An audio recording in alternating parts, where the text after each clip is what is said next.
Alizaliwa katika mazingira ya kawaida kama Watanzania wengi jinsi walivyozaliwa. Abasi Tarimba karibu katika simulizi ya maisha yake toka alipozaliwa mpaka ukuaji wake.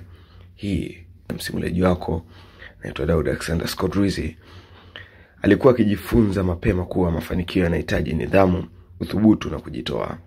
Tangu akiwa kijana alionyesha kupenda uongozi na masuala mazima ya kijamii, lakini pia alikuwa na mapenzi makubwa na mpira wa miguu, hasa klabu ya Young Africans, Yanga. Miaka ilisonga, Tarimba hakuishia kuwa shabiki wa kawaida. Mwaka 1993 alijiunga rasmi na Yanga kama mwanachama na baadaye akaamua kwenda kushika nafasi ya katibu mipango. Katika nafasi hiyo alijulikana kwa msimamo mkali, mawazo ya kimkakati na ujasiri wa kusema kile alichoamini na ni sahihi kwa maslahi ya klabu. Kipindi hicho kilikuwa na migogoro sana na changamoto nyingi katika klabu ya Yanga, lakini Abasi Tarimba alibaki kuwa mmoja wa watu waliopigania misingi ya klabu na heshima yake. Mbali na soka, Tarimba alianza kujikita zaidi katika masuala ya kijamii na siasa. Alitambua kuwa changamoto za wananchi haziwezi kutatuliwa kwa maneno tu, bali kwa maamuzi na sera. Hatua kwa hatua akaingia katika siasa kupitia Chama cha Mapinduzi CCM, akijijengea jina kama mtu asiogopa kusema na kusimamia kile anachokiamini. Hatimaye alichaguliwa kuwa mbunge wa jimbo la Kinondoni, nafasi iliyompa fursa kubwa zaidi ya kuwahudumia wananchi.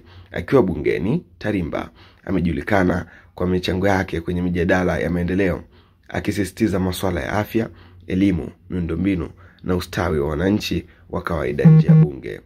Ameshiriki katika kusaidia jamii kwa vitendo, ikiwemo kuchangia bima za afya na miradi ya kijamii. Maisha yake hayakuwa bila majaribu. Amepitia misiba mizito ya kifamilia ambayo ilimgusa, lakini pia liligusa taifa kwa ujumla. Na hata uongozi wa juu wa nchi pia uliguswa na misiba hiyo. Katika nyakati hizo ngumu, Abasi Tarimba alionyesha uimara na subira, akiamini kuwa maumivu hayapaswi kumvunja mtu, bali yampatie nguvu ya kuhudumia wengine kwa moyo zaidi. Kwa ujumla, simulizi ya Abasi Tarimba ni hadithi ya mabadiliko kutoka kwa shabiki wa soka hadi kiongozi wa kitaifa, kutoka mijadala ya klabuni hadi meza za waamuzi bungeni. Ni simulizi ya mtu aliyefahamu kuwa kiongozi ni dhamana, na kwamba sauti ya mtu mmoja ikitumika vizuri inaweza kuathiri maisha ya wengi. Karibu ni kupitia katika doti ya kwanza mpaka doti ya mwisho, ukuaji wake na alipozaliwa, lakini mpaka sasa alipofikia, maisha ya kitaaluma na uongozi wa soka. Abasi Tarimba amehudumu katika nafasi mbalimbali za uongozi ndani ya klabu ya Young African, Yanga. Alijiunga na klabu hiyo mwaka 1993 akiwa mwanachama wa baadaye kuchaguliwa kama katibu mipango wa klabu hiyo. Katika nafasi hiyo alifanya kazi ya kupanga mikakati na kushauri uongozi wa klabu.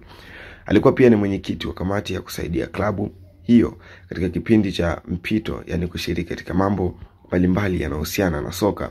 Katika enzi zake za uongozi ametajwa kutoa maoni juu ya mambo kama ushirikina uliokuwa ukitendeka katika mechi za Simba na Yanga. Ingawa kauli hizi zilikuwa zinasababisha mjadala kwenye vyombo vya habari, siasa na bunge Kinondoni.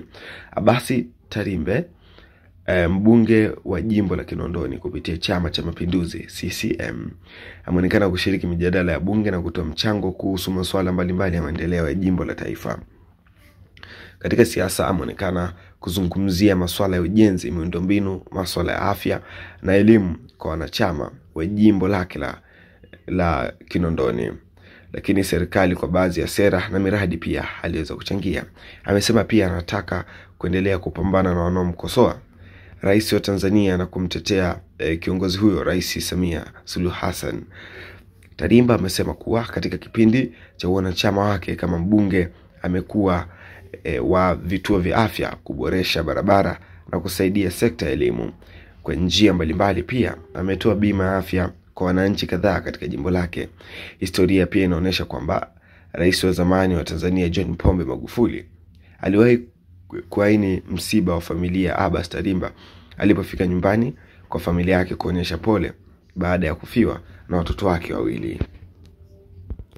Tukizungumzia kuhusu tarehe yake na siku yake ya kuzaliwa, mpaka sasa hamna vyanzo vyovyote na vyombo vya habari ambavyo vilishia kuchapisha tarehe yake na siku yake ya kuzaliwa.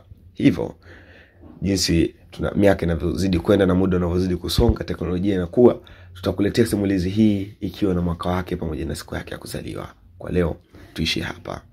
Mimi naitwa Daud Alexander Scott Rizzi. Subscribe hapo chini.